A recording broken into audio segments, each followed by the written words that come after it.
I think we lost a little bit touch with our values because we're so goal-driven that we sometimes forget what's the horizon that we are doing the goals for.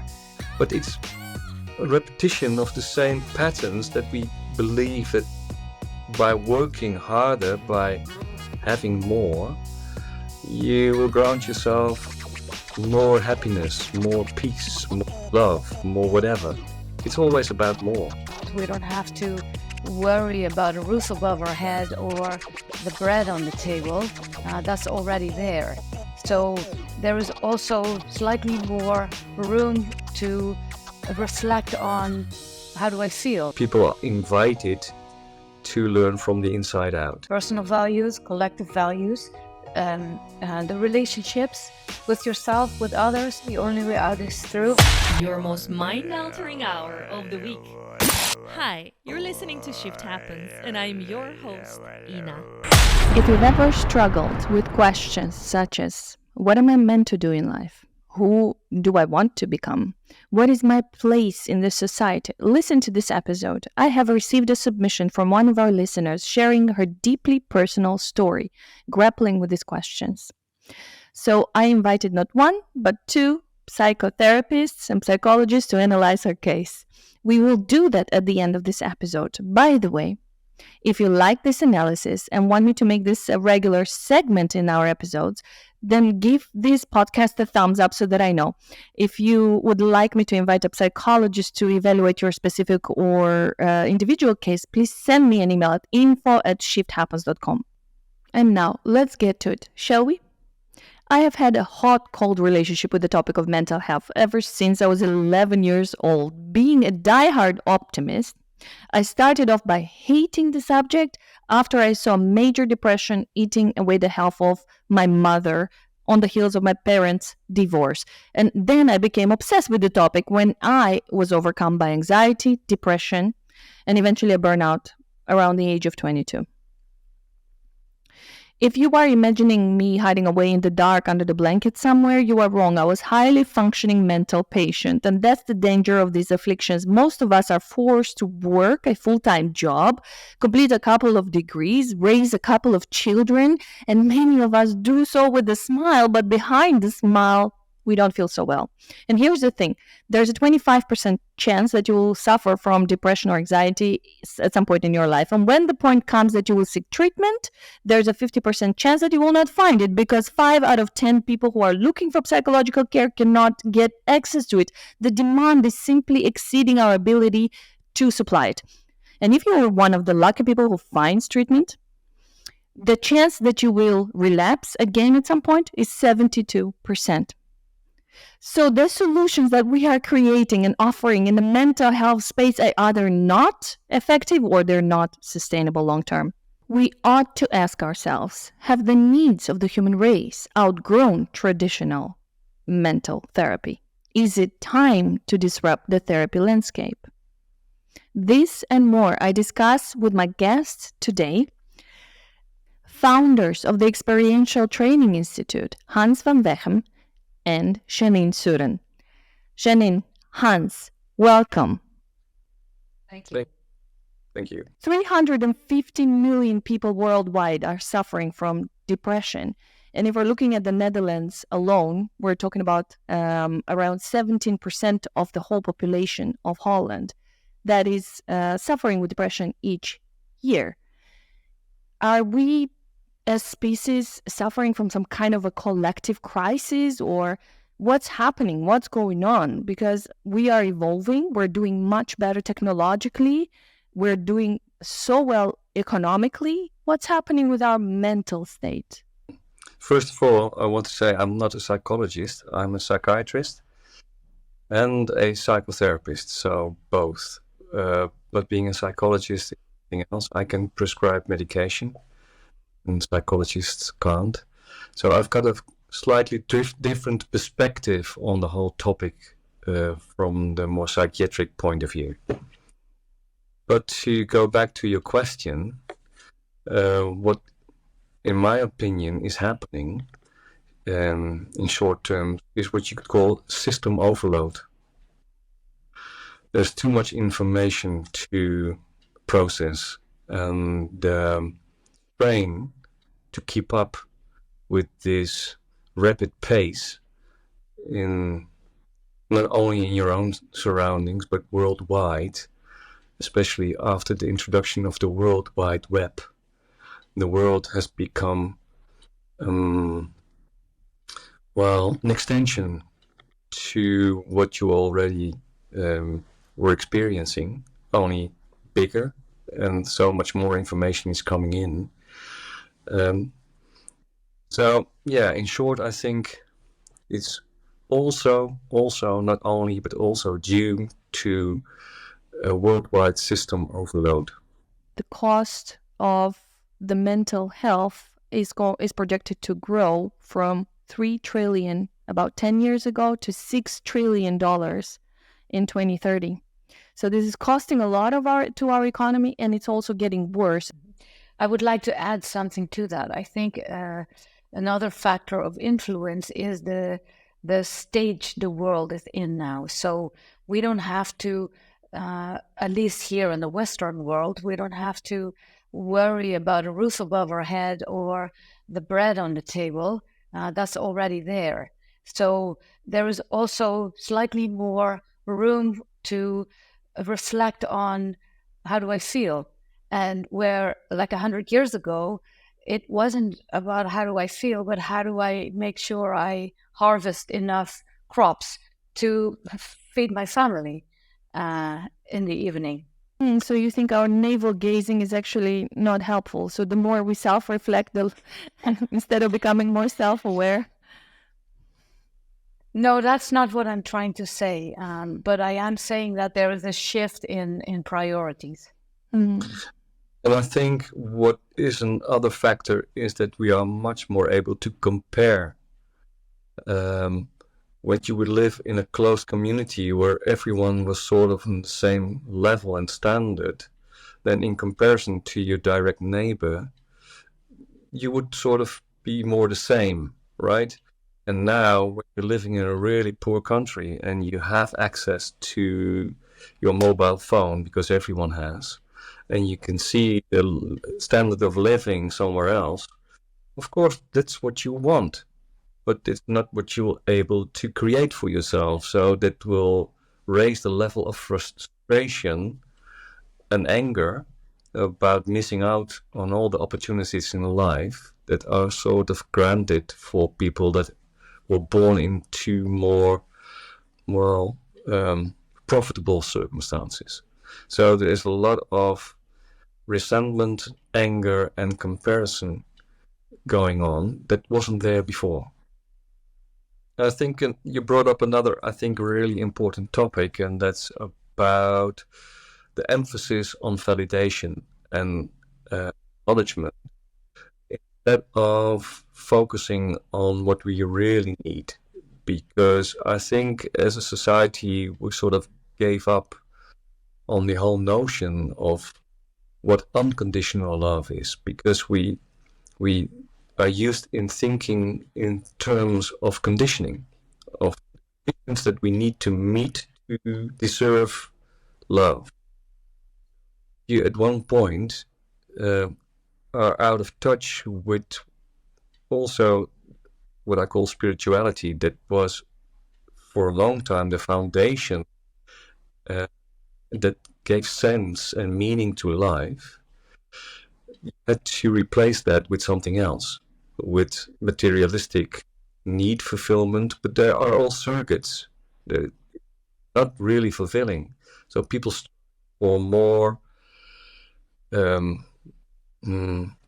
need satisfying objects, so to speak, or external validation that only fuels the competition to think that more is better, and you're your last performance. And as you know, that loved unconditionally, you can be at peace in whatever, in who you are. You don't work so hard to feel that you belong to something bigger than yourself. Get easily sidetracked, because even on the spiritual path, you have these spiritual bypasses that also use the same underlying motivation. So if I meditate hard enough, if I practice hard enough, if I whatever, but do it hard enough, will be free, then I will be enlightened. Like enlightenment in itself is a right, should be more enlightened, but it's a repetition of the same patterns that we believe that by working harder, by having more, you will grant yourself more happiness, more peace, more love, more whatever. It's always about more. But what's then the solution, Jeanine? Because we don't know better, right? If we knew better, we'd do better. I don't know if we don't know better. I think we lost a little bit touch with our values because we're so goal driven that we sometimes forget what's the horizon that we are doing the goals for. And that I feel that's why we are very enthusiastic about working in the psychedelic space, that throws you back to the beginning of your story without all the dust that you collect over the years. And in many cases, the dust goes away, and it's what it is about. It's about values, personal values, collective values, and the relationships with yourself, with others. So I don't know, to be frank, if it's a hard yes or a hard no to your question. I think neither of the 20,000 registered psychologists in the Netherlands will have an answer to this question, right? And if we're looking, actually, if we take this data, so we have, on the one hand, these 20,000 professionals who you would say are equipped to help us answer some of these questions. On the other hand, we have the 3 million people who are seeking help. So that kind of, if you do the math, it's about 160 patients per psychologist per year. So I'm curious, how are your colleagues, how are you, if you're still working in this space as well, managing? Are you not having a burnout? No, deep silence. no. And I see to it that I don't get there.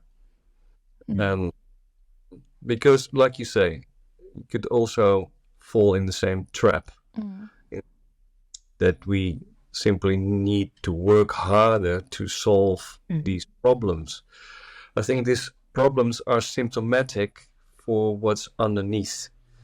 And like, you can approach therapy from different angles, from top down and bottom up, and starting with superficial symptoms. And that's what therapy most of the time is all about. It's about symptom reduction. Don't personally think that's the way that we should approach this. I think we should go down to the bottom level of where those symptoms originated from. And I think as long as you are trying to solve the symptoms, you can work your whole life very hard. And the moment that you stop, like you said, people fall back, 72% of the people fall back into the old patterns. That's when they stop therapy and they stop the structural problem solving symptomatically. And then whatever is underneath still plays out. So it's more of another approach, a shift in paradigm. And you know, Ina, I think we have to walk our own talk. So when we work with clients or when we work with patients, we always talk about boundaries. What are boundaries? How do you protect your own boundaries? So doing that for ourselves with self-care, the right self-care, is very important, that we have regular intervention and peer support. And on the level, our own self-maintenance as well. So we have to be able to go in ourselves and to find out what's driving us. And that's beyond thinking about it. It's about experiencing what, in fact, it is that I need as a person to do what I do and want to do what I do. Is there always a personal reflection coming to you from every client you work, you feel? Well, if I speak for myself, every client reminds me in some way of a part of me. And Hans and myself, we work a lot with constellations, like you just mentioned before we started recording. We make an internal family constellation, and the longer you do that, the more parts that you recognize in each client. So yes, I think for me that's true. Each client reflects some part of myself in some way. And having this type of awareness, I mean, you are trained. So some people could assume, people watching this, they could assume, well, these are trained experts, so I cannot compete with them and I cannot measure myself up against them. So that's really a total different ball game. But I feel that it's just a shift in perspective, that you're in the way that you're looking at things versus making it too big for yourself and worrying that this ability to see things in this way and see everything as a mirror for yourself is not that hard. Is it something you learned in school? No, not necessarily. I think I learned most out of my own experiences. Like I say, you can't bring people any further than that you've come yourself. So, like Janine said, you've got to walk the walk and talk talk. Because if you do it from this cognitive, scientific-based level, you can only go so far. You have to be able to live by example. You being an example, but for people to learn this ability to self-reflect in this way and put things in perspective in this way, that's not an easy thing to achieve. It's not, and it's also not something we're teaching in school. According to, I didn't study psychology, I didn't study psychotherapy, so I have no idea, but maybe you can confirm, is this something they teach us? What they teach us in the training is all about pattern recognition, which I believe at one point artificial intelligence can do better based on the input, the digital input, the language. It's from that level possible to bring it down to a certain constellation of patterns, right? That's how our mind works. But when it comes down to the language of the heart and the feelings and the stuff that you can't particularly verbalize because it's all about experience, that's where you have to step in yourself as a person and not from a learned point of view. Hans has a very interesting expression, which is you have knowledge and you have wisdom. And there's a difference between knowledge and wisdom. Yeah, I concur. That's one of my favorite things to say. And then next to wisdom, you also have gnosis, which goes a step even further. It's wisdom and intelligence both combined. And experience.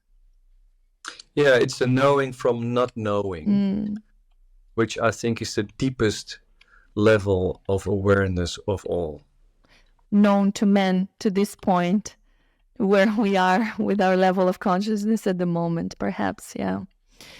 And what has put you both on this path of healing others and helping people with the mental health? Well, that's interesting that you ask that. Before we met you, we talked together, and we discussed how we have our own experiences that lead us to this path. At least in speaking for myself, falling down and stumbling over life's chaos and trying to understand is what led me to study psychology and relationships and psychology and now psychedelics. Mm-hmm. Yeah, well, it was out of my own personal misery. There was an absolute necessity for me at one point asking help and letting go of the notion that I could do it myself and I should do it alone. First step I needed to take, and to realizing that all the interpersonal problems were mere projections of my unresolved intrapersonal conflict. First shift, and then I think through psychedelics, there was this shift from intrapersonal to transpersonal awareness. So there were a number of moments in my life where it shifted and it became more of an experiential, an existential issue than more of a interpersonal and psychological issue. So this level of where you are, you find yourselves at this moment, where you're able to maintain this type of wisdom, this type of level of awareness and level of functioning in the world, where you're not only working on the intrapersonal, also on the interpersonal and then transpersonal layers, and then do so without actually thinking. I can imagine that becomes mechanical at some point. It's something you just are. It's not something you're doing. And when you reach this point, is this something that someone can sustain? Does it stay with you for the rest of your life? Or do you sometimes find yourself falling back into old patterns or old ways of thinking and doing? I'm not an emotional flatliner. That's great to hear, because I found myself going down sometimes. I'm thinking, what have I done wrong? So it's good to hear that professionals are also experiencing this. Of course, because that's the only way you learn from experiencing relapses or overcoming obstacles, because they keep coming in different shapes and sizes. You've mentioned already psychedelic therapy or psychedelic assisted therapy a couple of times, so I think it's a good moment to introduce this, because I believe that some people hear psychedelics and they will tune out. Like if I look at the rates of of this video recording being watched, I will see that people drop out when they hear psychedelics. Some are getting more interested, others really drop out.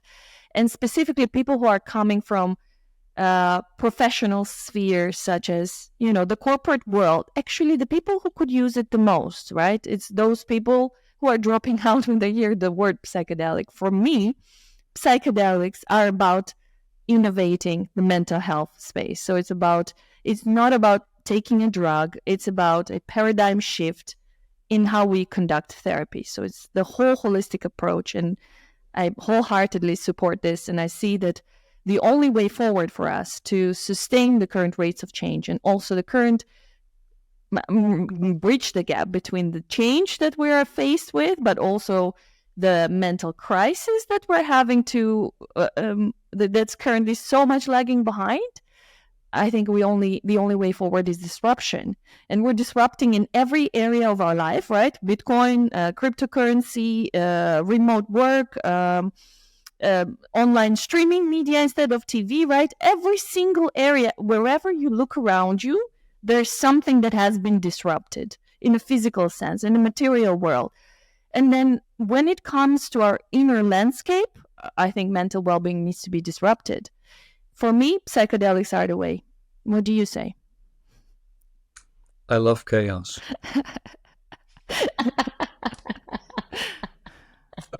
No, yeah, well, and I am chaos.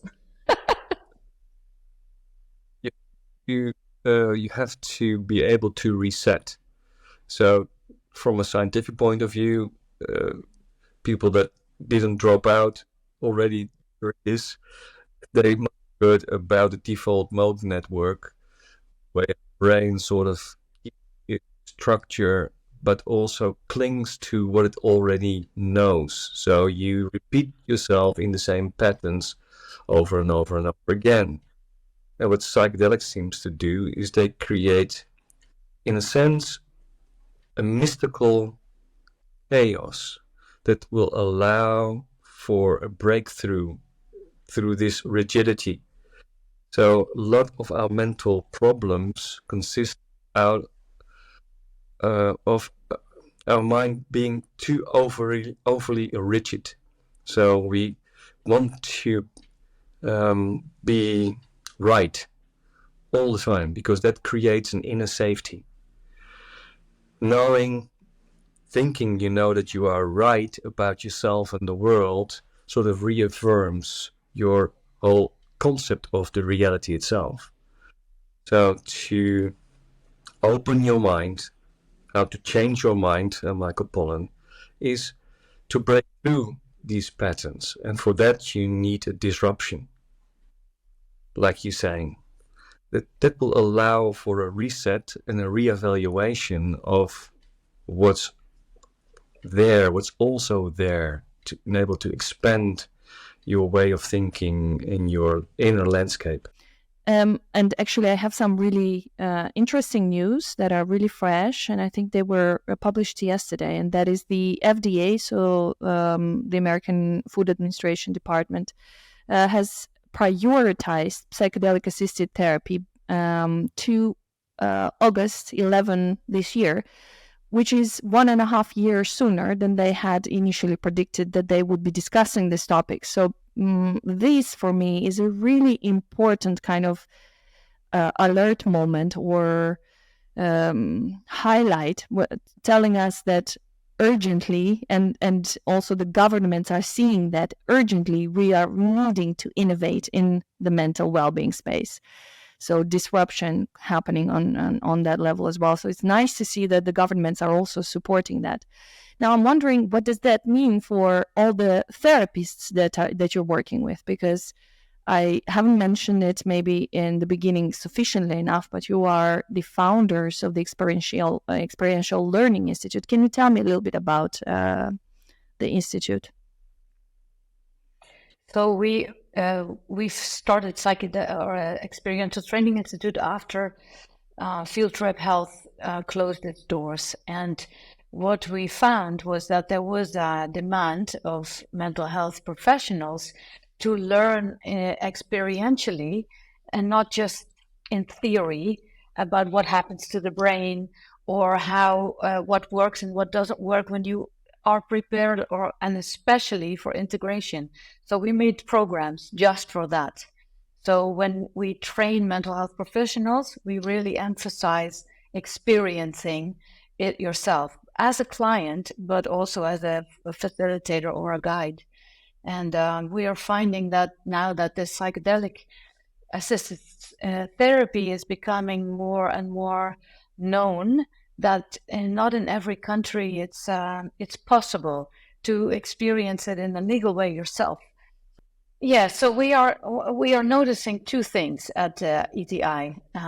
One is there is a growing demand for therapists from all over the world to learn on an internal level what it is all about, the psilocybin.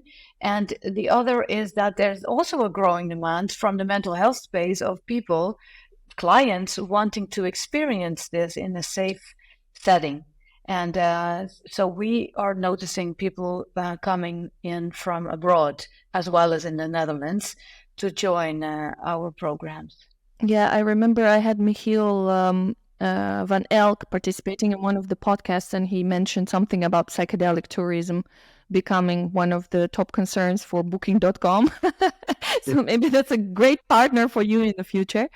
Yeah, and it's interesting. I'm curious about whether you're serving two types of clients. Are you working with both the individuals and the therapists? Because I can imagine the demand or the requirement on each of these customers is different. So therapists have one type of demand. They want to experience it so that they know how can they support in the future. And then you have the customers who are trying to deal with their own inner chaos. Yeah, but don't get the therapists wrong. They too need to do their own self-work. So each therapist is not like a healed person. We are all wounded healers in a way, and what we are also noticing, because we are doing both the client work as well as the trainings, the trained people, they want to learn on the floor how to make flight hours under our supervision of what is it like to have a group, because group dynamics, that's a big thing. And you have to really understand by learning of things that can happen, or how we do it. We're not having a holy grail, but we do have a lot of experience in that too. So what we offer the therapist is to have a chance to work with us too, with clients, not therapists, to learn. And I think that's also a really important aspect. As a professional, you're as human as your client, and you can deal with the same issues. And I think that's also really important, that there's this inner recognition that doesn't put you any way above or below the clients that you're working with. So in working as a therapist, first of all, you have to be able to approach it also from the strict client point of view, meaning your own personal history that you have to work through, and to experience more on a professional level how important the role of the facilitator is, being present in your own personal journey. And then the next day you shift roles, so you become the facilitator of the one that was the facilitator the day before, or the other way around. So it's a practical training in a sense. It's a real practical training. And of course, there are scientific and theoretical frameworks and the do's and don'ts, and well, the whole thing that you need to learn as a professional. But most of it is all about experiencing both sides of the same coin. I'm so curious to hear what are some of the things that are highlighted as with respect to integration.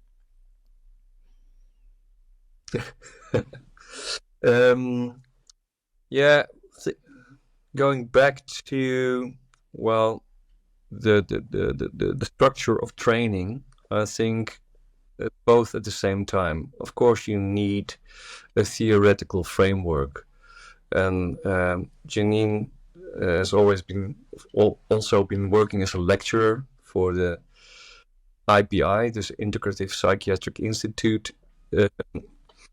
That is a huge organization in America, training, I think, now almost 1,000 students this year. No way. Oh, this year. Yeah. They've been doing this for a couple of years. Yeah.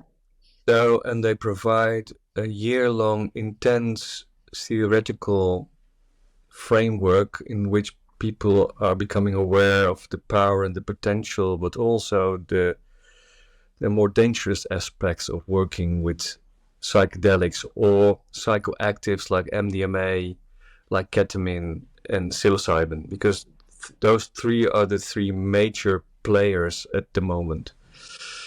And part of the training is experiential training. So it's not obligatory. So you can't force people to have that kind of experience, but people are invited to learn from the inside out. So that's the framework. That's an extensive training program. And part of that training program is, going back to your question, the importance of integration.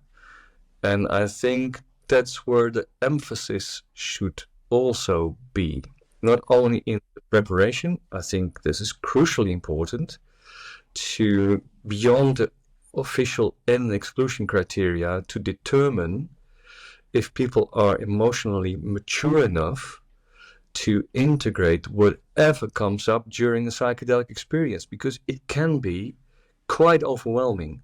And if you don't have the capacity to be there for yourself, you can be worse off than you entered. So when we started out with Field Trip, I think we declined over 25% of all applicants, because people thought, I'm going to have a magic bullet, it's one cure and 20 years of therapy in one session. Well, no. So people that just to realistic expectations were being excluded, even though they met the official in an exclusion criteria. They had never been psychotic and or manic, and they didn't suffer from any severe physical ailments. That's not enough. You really have to be quite specific about who you want to include, because it's something else. It's really something else. And then talking about integration, that's where the work starts. Psychedelics are not the answer. They're a tool within another framework of what's needed to access the deeper unprocessed layers in yourself. Why do you think we're gaining access to these tools now, as in on a conscious and aware level, versus the way it was done, by tribal communities somewhere in the Amazon before? Do you think we have evolved as a species and we are mature enough emotionally? No. Sorry. No, I think we're going backwards. I think the tribal communities were deeply connected, and this connectivity was part of the healing process because they were part of the community, so it was an ongoing process, and now it's become a tribal community process. It's brought down to being an individual process and an individual responsibility. And you know the saying, you need one village to raise one child. You also need a village in that sense to heal one person. And now it all becomes one's individual responsibility and one's individual failure. So that's why I think being part of a group process is such an important factor in this whole new way of thinking about what's really needed to heal from within, and with the help of other people that resonate and recognize where you're coming from. And So, there's like a big rush or chase of this talk about neuroplasticity and neurogenesis, right? Psychedelics, especially the ones you're mentioning, the trifecta of the ones you've just mentioned or listed. And people are thinking, wow, I'm going to have my default mode network is going to be restructured. New highways are being built, neuroplasticity and neurogenesis. Like, what's the point of all this neuroplasticity? What's the point of all this neurogenesis? What's the point of the disruption of the default mode network if you are not able to do something with it, right? Is it helpful to us at all, even though we're not able to have agency? We're aware of it? Or how do you see this? I think it can be very effective to break through rigidity of thinking. And in my opinion, the older we get, the more rigid we become in going from A to B. And I think you are the youngest, Ina, of the three of us. Yeah. But that's where the preparation comes in. So in our case, we have about 10 hours with every person to prepare someone before they go into the actual journey. And then we have another 10 hours in total of integration aspects, and that's not just cognitive, it's on an emotional level, on a physical level, and the preparation goes like that too. So you're not going to meet God without a question in our case. Great, good to know. At least people know that they have 10 hours to prepare for meeting God, right? Yeah, well, meeting God, that's that sounds a bit external, right? Ultimately, it's the deepest conversation you have with yourself with a capital S. Mm. And you connect with your, in Dutch we say eigen wijsheid, with a capital E and a capital W, so your own wisdom. And how much fear there is with respect to that. And sometimes that wisdom and the self that we are encountering before we meet the purest, bestest, highest form of the capital S, we first need to meet some small bad S's on the way, right? And those small bad S's are scary as hell for some people. I like your metaphor, the bad asses. The big S and the bad S, right? Yeah. And it's a very interesting phenomenon. Of course, we can talk about Jungian psychology where the shadow, this is the best vocabulary we have at the moment, which helps us to describe what are we encountering, what is a badass, right? It's an archetype, it's a part of ourselves, it's a shadow element, it's an aspect of who we are. And it's so interesting that people are so scared to meet those parts. And that's the dilemma of the whole psychedelic journey, right? I mean, in order to find that big S self, we need to love the badasses, and yet we run and we're scared. Why do we have so many badasses, Hans? It depends on how much trauma you experienced in your life. I think it's all about our ego is a construct made out of protection mechanisms to defend ourselves to the initial trauma of being separated and being not longer a part of where we were coming from.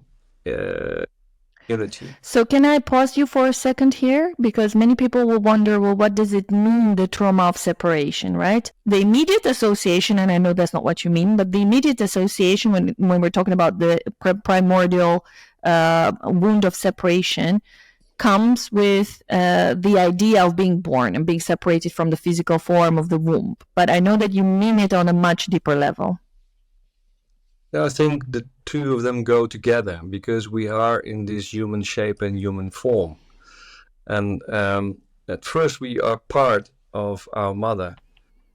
And from the outside, especially in the beginning, you could tell one not apart from the other. You can only see the mother who is pregnant, right? And within the womb, you could call it paradise. Everything is being taken care of. There's nothing that you need to do to get what you need and to grow and to thrive. And especially in the beginning, there's no sense of self at all. You don't know I from the other. So your mother is not mother. Mother is everything. In that sense, you could say mother is the universe.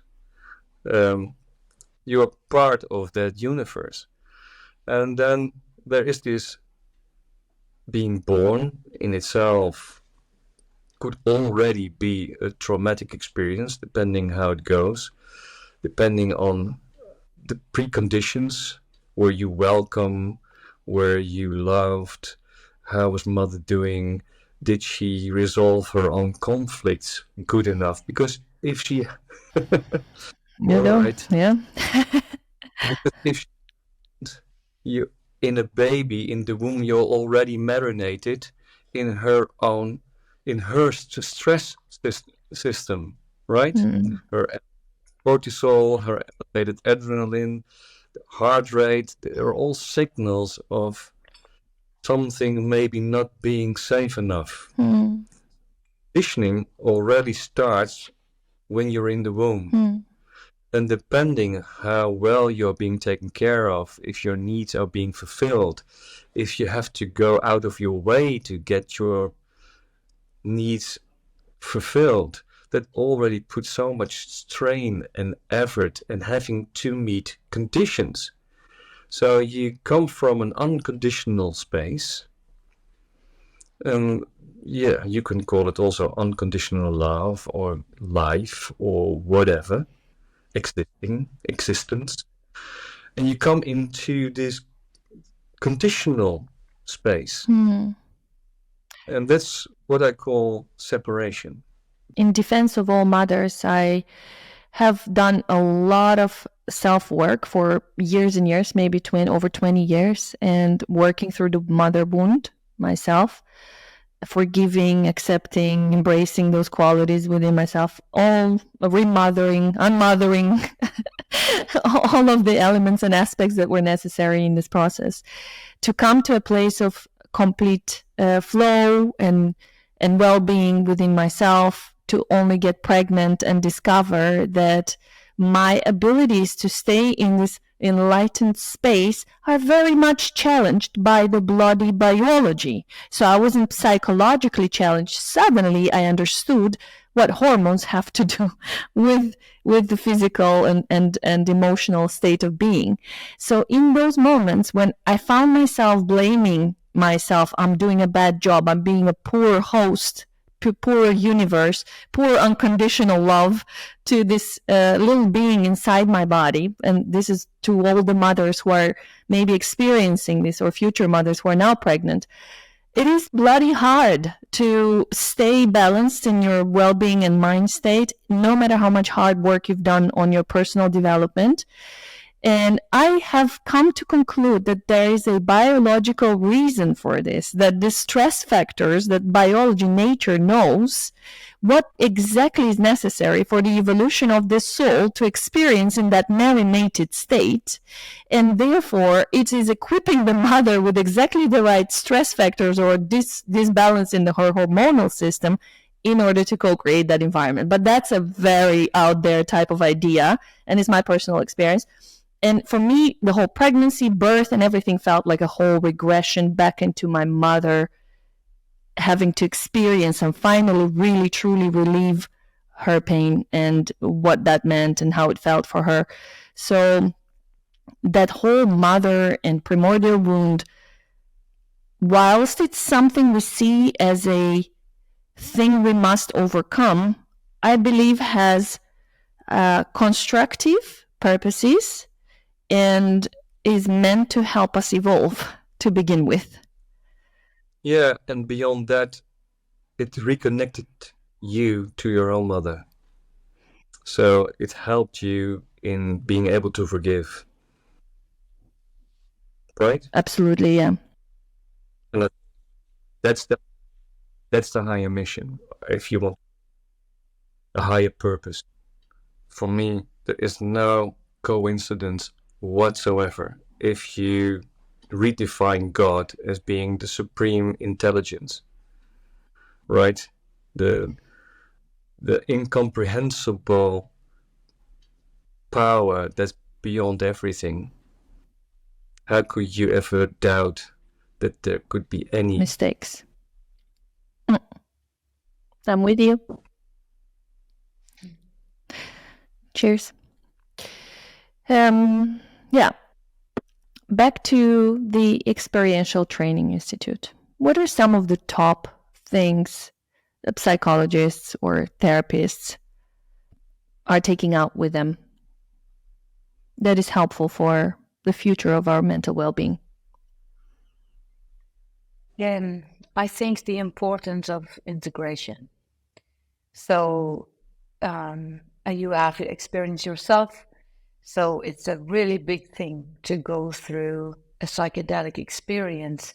And that doesn't mean the road ends there, really. It starts when you have to make meaning out of the mystical and how you can make it practical. The insights you got, if you got any, we call them pearls that are hidden in oysters. And the pearls are a metaphor for the meaning that you can find in an oyster, which is the metaphor for something difficult that you may have gone through or a way of coping. And so to break the pattern in your really daily life, that takes effort. And I think we sometimes have to do a Netflix detox when people have seen episode 2, which is the psilocybin episode of Michael Pollan.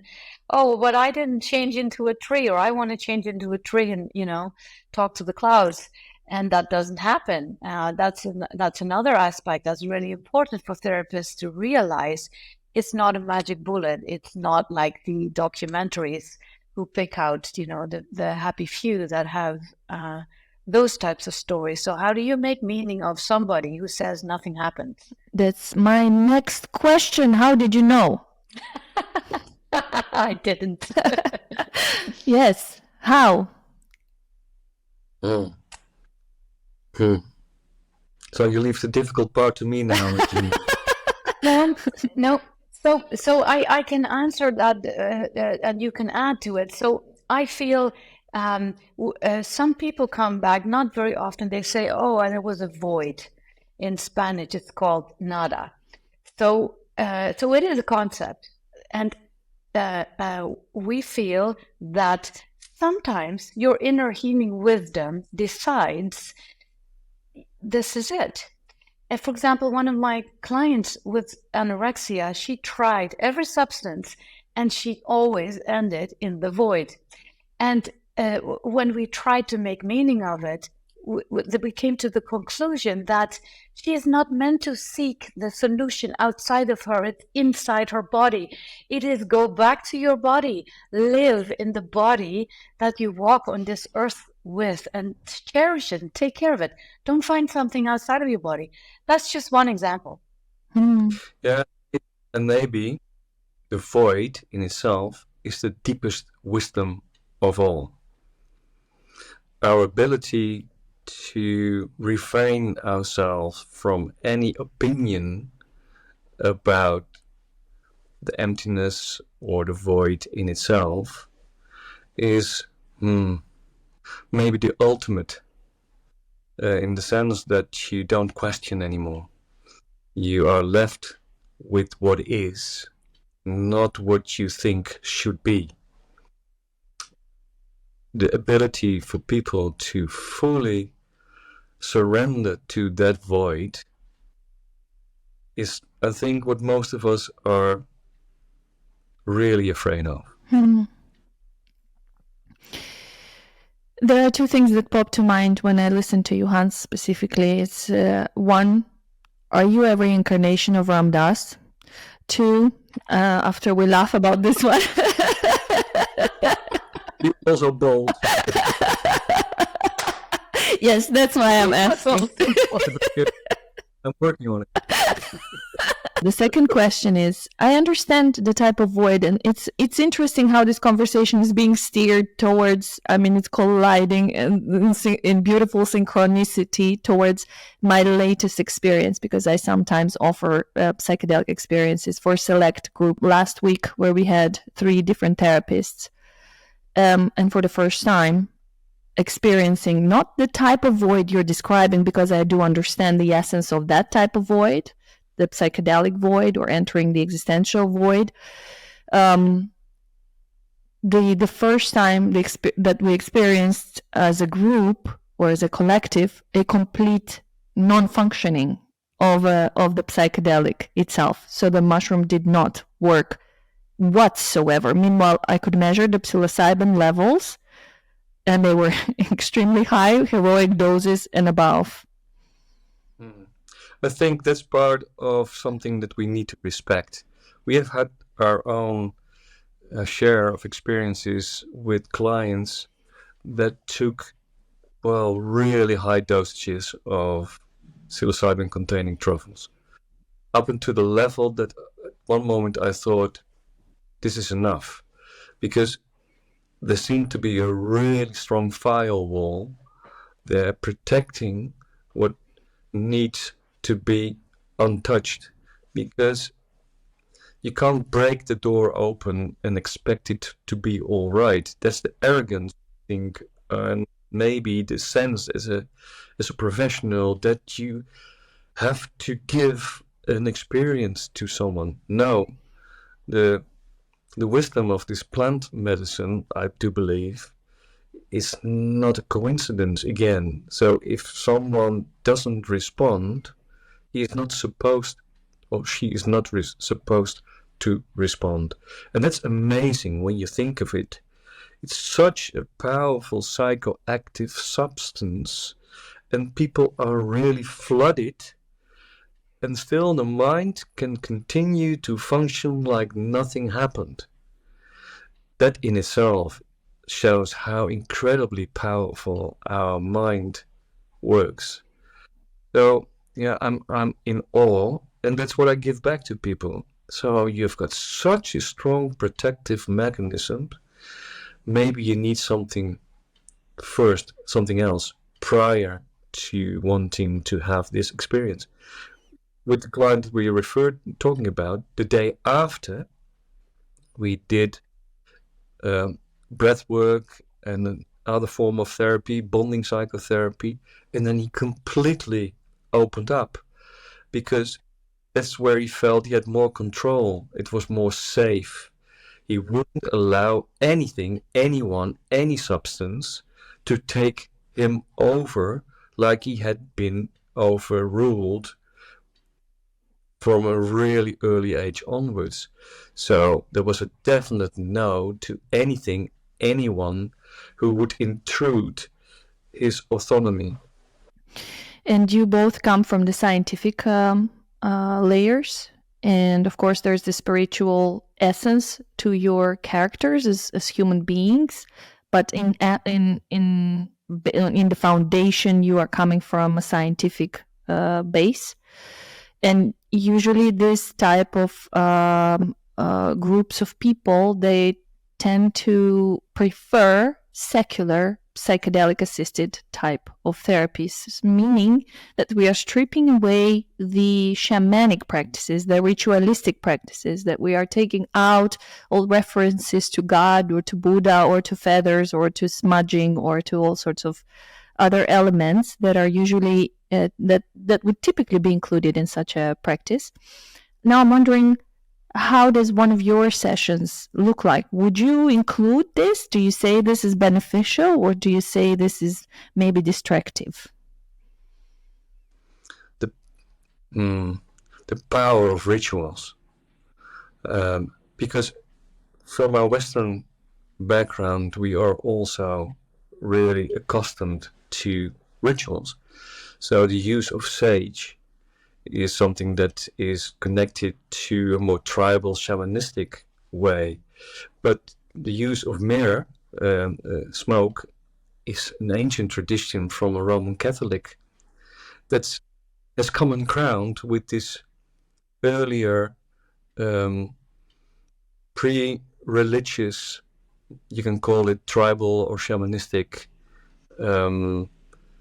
animistic backgrounds. So it's already there, but I think you should be authentic and true to yourself and not imitate anything or anyone.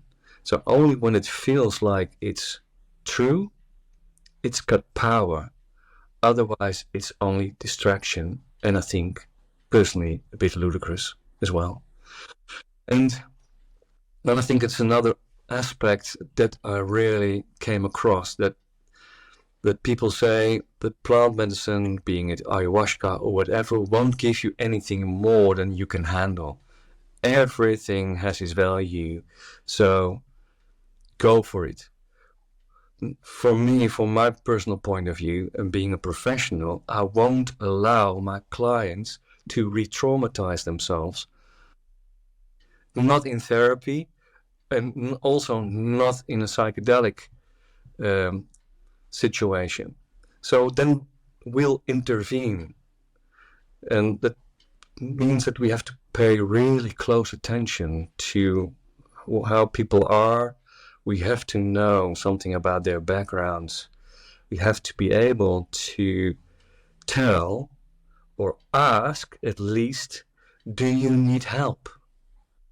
And if people say yes, I think you should intervene for keeping it safe. And from the more shamanistic approach, it's more about let the spirit or whatever do whatever it wants to do, and that's not how I want to look at it. So you touched upon three of the kind of mottos that I typically would use, and one of them is you don't get more than you can handle. So you've already covered that. I have another one, so I'm challenging myself here. I'm putting myself on the spot. It's you don't get what you want, you get what you need. Yep. Yeah, I do agree. But again, if we are all part of the same mystery, then working with Jeanine or with me is already part of that mystery. So the way we interact is already a part of what's happening, right? So we are merely instruments, and that's how I want to look at myself. I have to get myself out of the way, in the sense that my expectations, how a therapy session or a psychedelic session should be like, doesn't get in the way of what's needed in the moment. Well, a shaman also will see himself as an instrument, right? Who is able to translate and interpret some kind of dialogue with other beings, and that's what they perceive. And when you're saying, I see myself as an instrument, we see ourselves as instruments, and then we have to get out of the way, that there is a little bit of a less of a secular approach here, right? So this is more of a spiritual take on on things, or do I understand this differently? Now you're talking about shamans, then we are talking about true shamans, right? Not by the make-believe. Where I want distinction. I do have the highest respect for true shamans. They are authentic and they're truly connected and they are present in the moment. Thinking that they have the same qualities, either professionally or from a shamanistic background, that's where I start to worry. And then my third one was the only way out is through. Yeah, it's a beautiful one-liner. Yeah, that reminds me of being born again. The only way out is through. So if it's about being reborn into another realm, then the only way out is through. Yeah. Yeah, I think there's something to say for that. Definitely, the only way out is through. However, if somebody keeps looping, and with looping we mean that they are stuck in an anxious part or a super traumatic part, I think that's not always true. The only way out is through. It can also be healthy to say stop and recalibrate. And sometimes cesarean. What, Hans? Oh, like a cesarean. Yeah. Well, yeah, that's a good metaphor. Because babies were dying when they couldn't get through. So, and it needed professionalism, it needed expertise, it needed knowledge to know what you have to do in that specific case. And ultimately, we are responsible for the safety of each participant. So you see yourselves as cesarean surgeons. Not shamans, cesarean surgeons. And speaking of stopping, pausing, and recalibrating for our viewers, we're about to start to enter another part of our recording, which is where we will look through a deeply personal experience of someone who has participated in a psychedelic ceremony with a different institute. Please feel welcome to join us for a second session, which will be published a week from now. And if you're interested in your own integrative process, reach out to me at info@shifthappens.com and we can interpret it in another recording or another session. Thank you very much and have a lovely week.